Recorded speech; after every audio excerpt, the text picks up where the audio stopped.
Cak, jumpa lagi dengan aku. Okey, sekarang apa yang ada depan aku ni? Gimbal stabilizer, brand Moza model Aircross 2. Berkualiti dan murah. Teruskan menonton.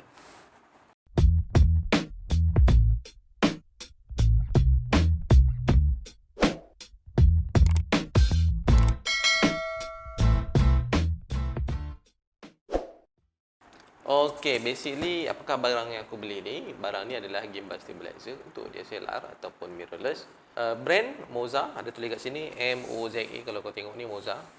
Model Aircross 2. Apakah fungsi dia? Fungsi dia adalah untuk menstabilkan footage video yang kurang rekod lah. Tapi macam mirrorless, dia dah ada in-body image stabilizer macam Sony lah, IBIS. So macam DSLR tak ada, dia punya stabilizer mode hanya ada pada dia punya lens. Optical stabilizer tu boleh pakai juga untuk stabilizekan kau punya footage. Tapi kalau ditambah dengan gimbal stabilizer ni, kau punya footage lagi cantik lah. Sebab tu banyak fotografer dan videografer guna benda ni. Berapakah harganya? Aku beli waktu tu 899 ke 890. Lepas tu dengan kurier tambah RM10 ke RM15 ke RM20. So dapat RM900 lebih lah. Memang murah. Kalau kau tengok dekat online, paling murah pun RM1,370. Kalau kau boleh tengok lah kan. Boleh carilah dekat Shopee ataupun Lazada. Tapi aku dapat murah gila. Baru new set bukan second Second pun orang jual masa tu 1,100, 1,000 lagi orang jual benda ni.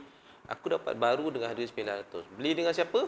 Encik Rafi daripada Johor Studio. Untuk korang beli dengan dia, aku bagi contact number dekat description. Korang boleh tengok kat situ. Tanya-tanya dia lah kalau ada stok lagi untuk yang model yang ni. Yang kalau ada offer lagi lah. Dia buat offer itu hari pun, tak silap aku bulan berapa tahun lepas aku rasa dalam bulan 11, 12 macam tu lah. Aku dapat offer pun sebab ujung tahun dia nak habiskan stok. So dapat memang murah gila lah. Kalau korang tengok Rafi punya business, dia buat gambar-gambar studio lah. Dulu dia buat wedding, tapi dia punya passion tu beralih kepada gambar studio. So sampai sekarang dia buat gambar studio.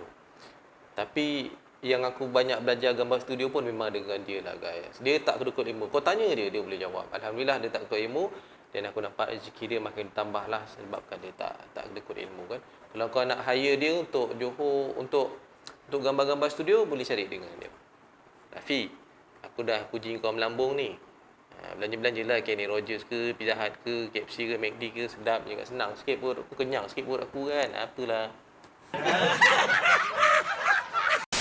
So, ni kira unboxing dengan review sekali lah. Aku memang dah pernah unboxing sebelum ni dalam kotak. Takkan aku dengan kotak-kotak tu nak buka kan. Leceh lah. So, aku dah buka dulu dan aku dah baca spek dia apa semua. Apa yang ada dalam ni?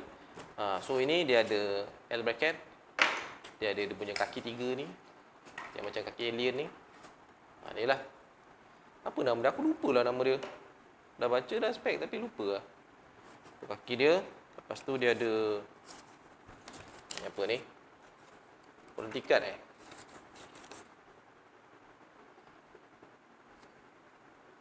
Apa ni?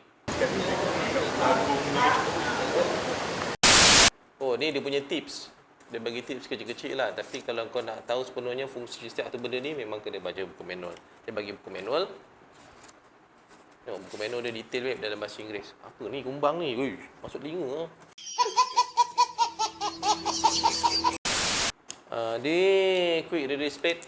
Quick release plate aku ni tak pakai. Sebab aku tak minat pakai quick release plate.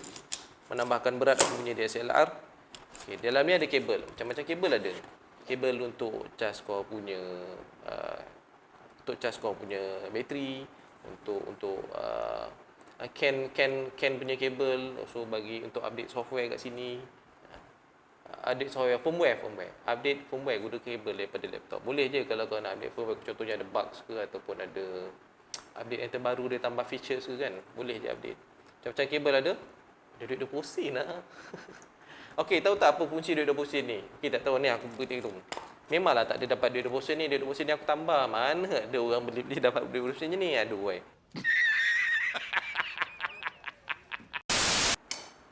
Okey, duit 20 sen ni fungsi dia untuk aku buka L bracket ni. Takkan kau nak cari screwdriver letak dalam ni kan? So, cara paling mudah cari duit shilling 20 sen letak dalam ni.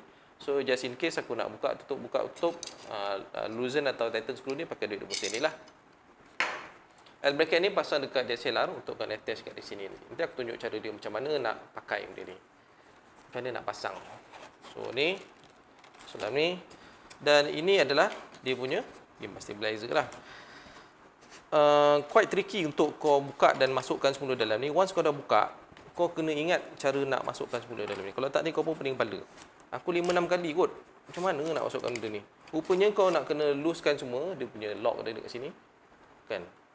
Dia punya lock sini nak kena loosekan, lepas tu baru masukkan dalam ni. Kalau kau dah pakai DSLR, lepas tu kau nak terus masuk dalam ni, memang tak muat. Kau kena loosekan dulu, ikutkan dia punya size, barulah kau boleh masuk dalam ni. Okey. Untuk mudahkan aku tunjuk kat korang, so aku pasang benda ni lah. Allah, nyesal pula aku buka awal-awal. Kan dia susah nak pasang. Silap masuk. Sorry lah, tak pandai masuk lubang.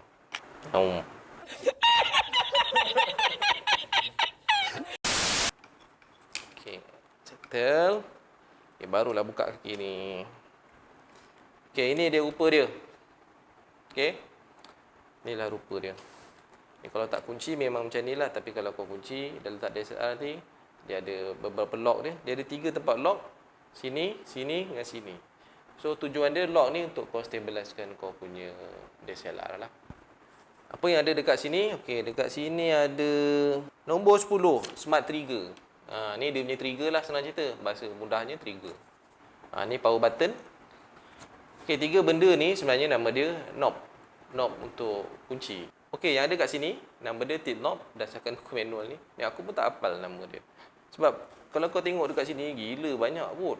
Banyak gila komponen dia pada satu benda ni. So, untuk mudahkan, korang kena baca lah buku manual ni. Tapi ada ke orang baca? Orang panggil dia punya locking mechanism ni biasa. Well, setiap satu manufacturer, bahasa dia lain, terms dia lain. So, pulang pada masing-masing lah nak panggil apa. Okey, yang ini roll knob kat atas ni. Kat sini roll knob nama dia. Yang ni nama dia pen knob. Sebab pen ni, betul lah, pen ni antara kiri ke kanan. So, pen lah. Kalau tilt ni maksud dia atas atau bawah. Kalau roll, kiri atau kanan lah. Sebab tu dia ada tilt. Ni ada tilt knob, pen knob dengan roll knob.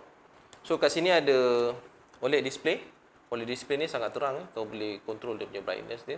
Kalau kau malam tu tak payahlah pakai brightness ni tinggi. 50% dah cukup dah nampak lah bagi aku ni lah. Kalau orang lain aku tak tahu preferences dia macam mana.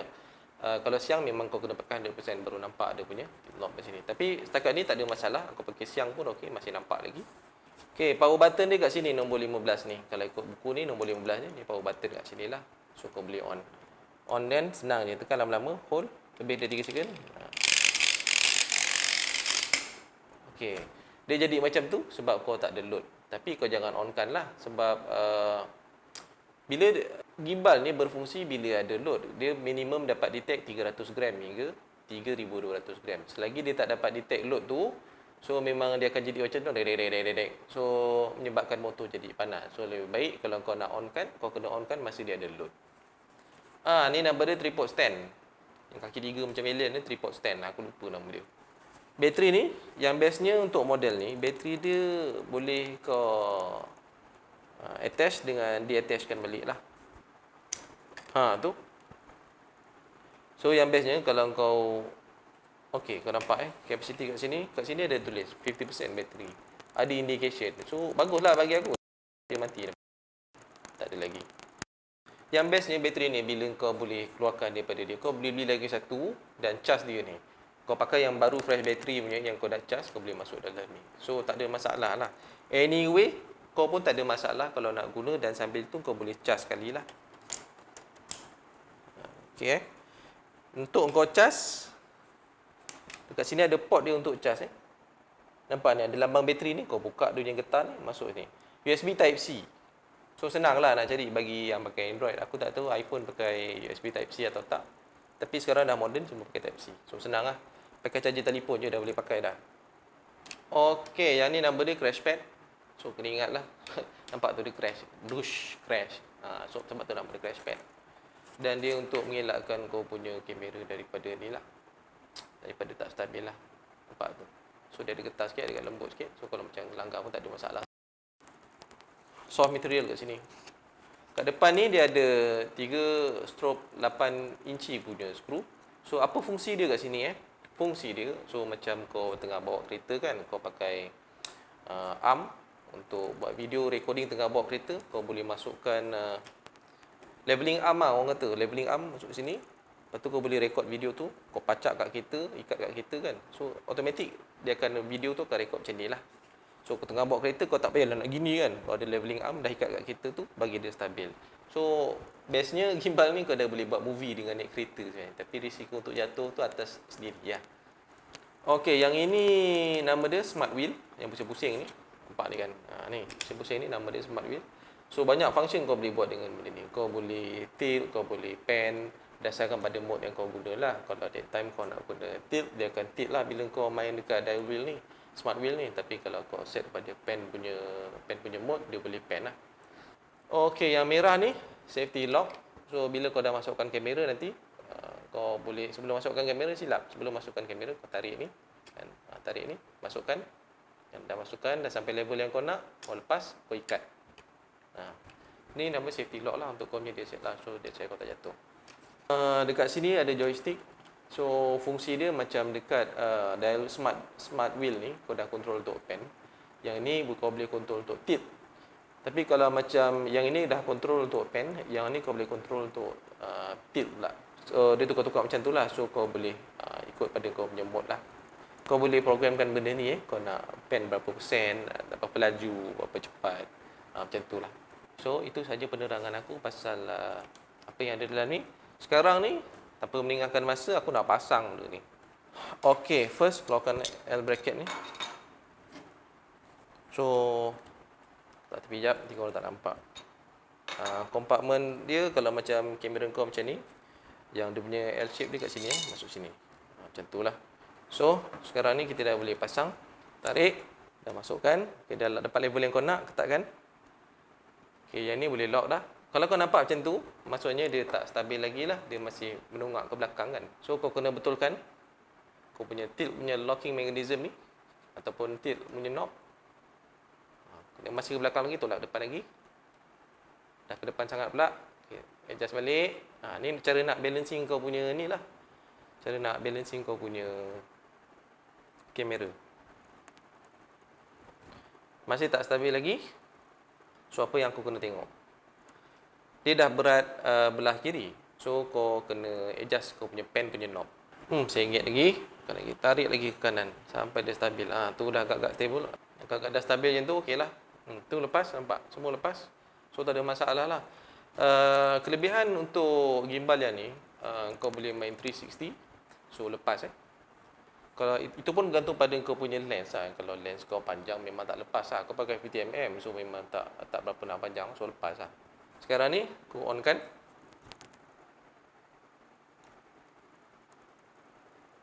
Macam tu lah. Ni untuk pan, ni untuk tilt. Dengan menggunakan dia punya dial meter ni. Nampak ni, dia punya joystick, silap. So kalau kau nak tilt atau pan, kau boleh guna kau punya joystick ni. Ni untuk tilt, ni untuk pan. Macam mana nak reset? Tekan 2 kali. So dia akan reset pada by default dia punya ni lah, default dia punya position lah. Yang bestnya dia ada inception mode, yang aku cakap tadi lah, boleh pusing-pusing dulu kan.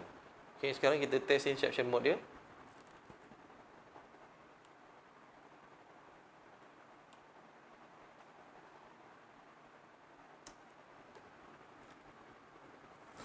Okey, kelemahan inception mode dia, kalau berat memang tak boleh lah. Untuk mirrorless mungkin boleh buat. Tapi aku guna untuk 5D Mark III ni agak berat, so mungkin tak lepas. Kalau kau pakai Canon EOS 80D, lepas. Sebab aku pernah try buat dan lepas. Payload dia maksimum 3.2 kilo ataupun 3,200 gram. So macam ni dah lebih, so memang tak lepas lah inception mode dia. Tapi kalau macam ni, nampak dia lepas je, tak ada masalah pun. Speed aku boleh naikkan, jadi laju lah. Ni 100% inception mode dia. Dan ini adalah 10%. Slow kan? Okay. Ni berterusan. Kalau kau nak set pada 180 atau 360 pun boleh. So maksudnya 180 dia pusing separuh, 360 dia pusing 360 darjah, lepas tu dia stop. Dan aku perasan satu masalah dengan sama ada design kamera ataupun design gimbal ni lah. mana-mana manufacturer boleh masukkan dalam list untuk improvement pada masa akan datang. Dan aku perasan satu masalah dengan sama ada design kamera ataupun design gimbal ni lah. Mana-mana manufacturer boleh masukkan dalam list untuk improvement pada masa akan datang. Bila kau nak tukar memory card, masalahnya L bracket dia macam ni. Memory card dia masuk kat sini. So nak tak nak kau kena cabut semua, buka L bracket ni, keluarkan memory card, masukkan memory card kat sini. So leceh lah bagi aku. Why not manufacturer kamera ni akan datang, dia start buat memory card kat sini. Tapi banyak pula input dia nak pakai dan output dia pakai kat sini. Sebab tu DSLR ni memang khas untuk foto lah. Kalau untuk video akan datang tu lain cerita lah. Mirrorless kalau dia boleh buat sekali input output dia kat sini dan memory card dia kat sini memang cantik. Anyway, bagi aku setakat ni aku pakai tak ada masalah. Kebaikan dia aku dapat murah. Nombor 2, kalau kau perasan untuk model-model gimbal yang lain, dia tak ada locking mechanism ni kat ni, knob kat sini ni. Kan tu tak ada. Lepas tu dia tak ada lock untuk setiap satu kau punya pan, roll dengan tilt ni tak ada. So tapi dia ada, tu kelebihan dia. Kelebihan dia nombor 2 ialah dia ada inception mode, di mana gimbal yang lain tak ada inception mode.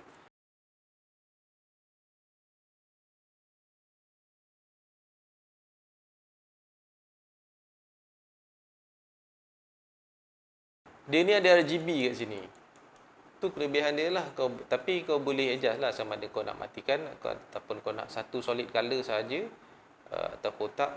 Sebab kadang-kadang yelah kau sebagai videographer, kau mestilah nak blend dengan orang ramai supaya kau punya customer tak awkward masa kau tengah shooting tu.